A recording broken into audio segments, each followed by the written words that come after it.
Shalom Ouvracha.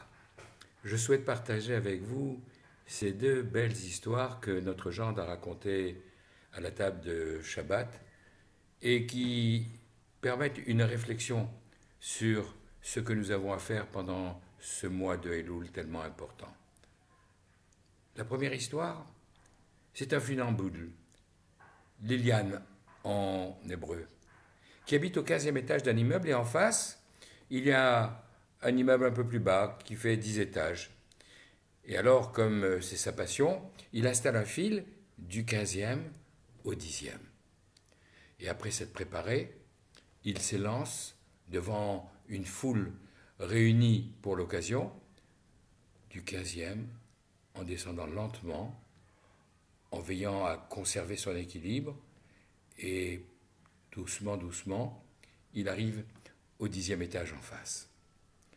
Et là-bas, il fait demi-tour et remonte jusqu'au 15e. Imaginez, pendant tout ce temps-là, la foule a retenu son souffle et quand il est enfin arrivé à destination, tout le monde laisse éclater sa joie, applaudit, il a réussi son défi.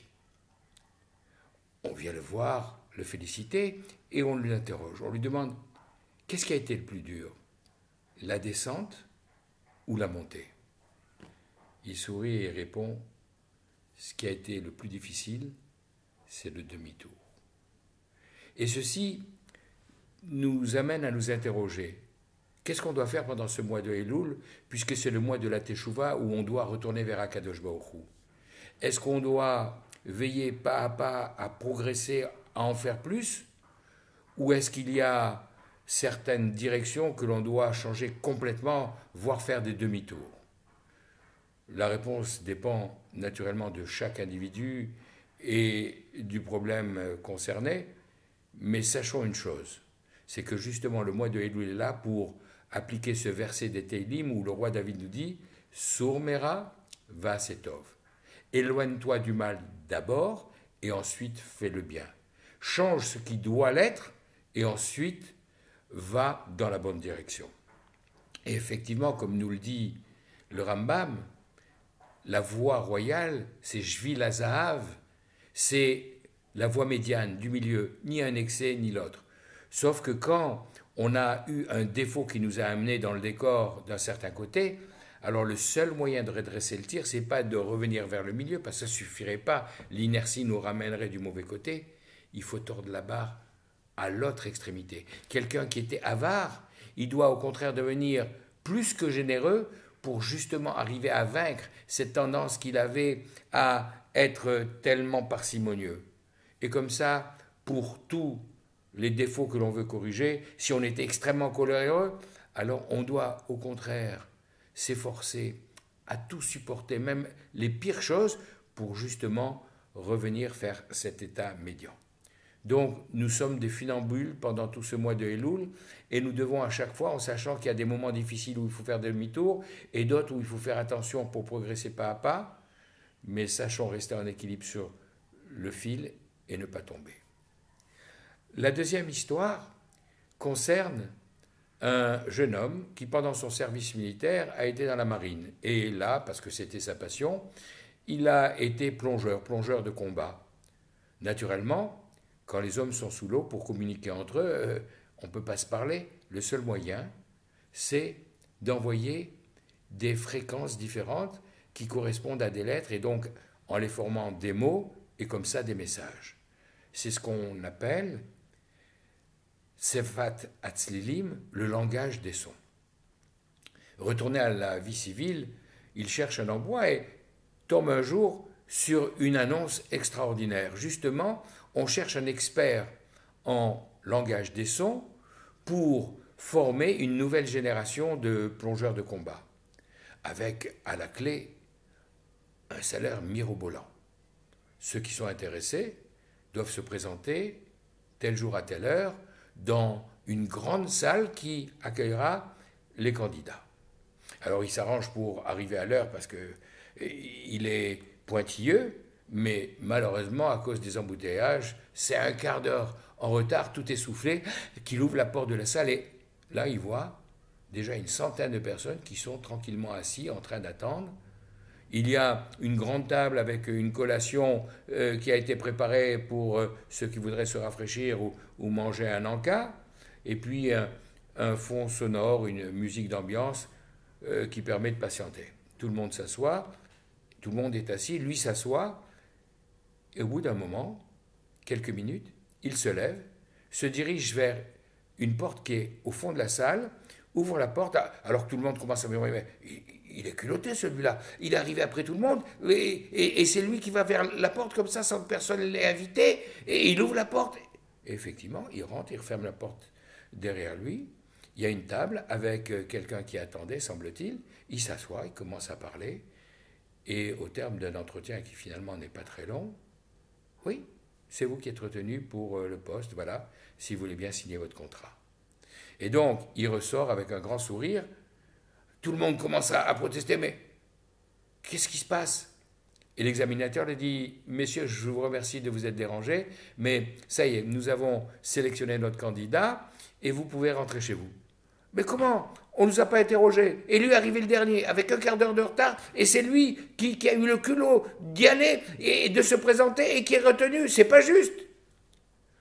L'examinateur, avec un grand sourire, leur dit, justement, vous avez aggravé votre cas, parce que si vous étiez là un quart d'heure avant lui, vous auriez dû comprendre que dans la musique que vous entendiez, nous avions incorporé justement en langage des sons un message qui disait la chose suivante.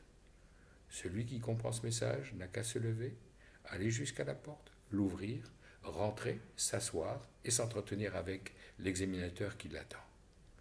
Lui, bien qu'arrivé un quart d'heure en retard, c'est le seul qui a été capable de déchiffrer le message et de faire ce qu'on lui demandait. Oui, mais moi aussi j'avais compris, mais comme j'ai vu que tout le monde restait assis, j'ai pas voulu me lever pour pas me différencier des autres. Alors toi, tu aggraves encore davantage ton cas. Parce que si tu avais compris, pourquoi tu t'es pas levé? Cette histoire, c'est effectivement aussi un autre aspect de ce mois de Elul, où tous les jours nous sonnons du chauffard, pour nous réveiller, pour nous inviter à améliorer nos actions. Mais le problème, c'est que les sonneries du chauffard, bon, c'est un bruit de trompette. Le seul problème, c'est qu'il est masqué dans tous les bruits ambiants de la vie et que nous devons en discerner le message. Si nous sommes capables, comme cet homme astucieux, dans le bruit musical de fond, de discerner le message que nous envoie le chauffard, alors nous pouvons nous lever, aller jusqu'à la porte, l'ouvrir, faire teshuva, retourner vers Dieu et obtenir les bonnes inscriptions que nous souhaitons dans les bons livres le jour de Rosh Hashanah.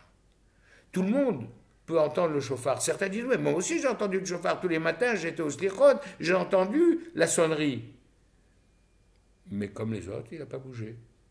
Celui qui se lève, qui va vers la porte, qui l'ouvre, qui passe de l'autre côté, celui-là, il mérite d'être sauvé. Alors, pour terminer, je dirais simplement que c'est ce que nous disons 3 fois par jour, dans l'une des bénédictions du Shmoneh Esrei de la Hamida, quand nous disons à Kadosh Baruch Hu, Teka b'shofar gadol lecherutenu, fais retentir le son du grand chauffard pour annoncer notre libération. Vesa nest lekabetsenu, et lève l'étendard pour nous rassembler. Attends, a-t-on vraiment besoin de 2 signes? De la sonnerie du chauffard d'abord et ensuite de l'étendard qui est remué? Un seul signe devrait suffire. En réalité, ce que les sages ont voulu signifier au travers de cette apparente répétition, c'est nous dire, il y a des personnes qui attendent tellement la Géoula, la libération, qui sont là à l'affût du moindre signe. Quand ils entendront le bruit du chauffard, ils diront, ça y est, la Géoula, la libération est arrivée. Ça y est, le Mashiach est là. Et ils courront pour l'accueillir.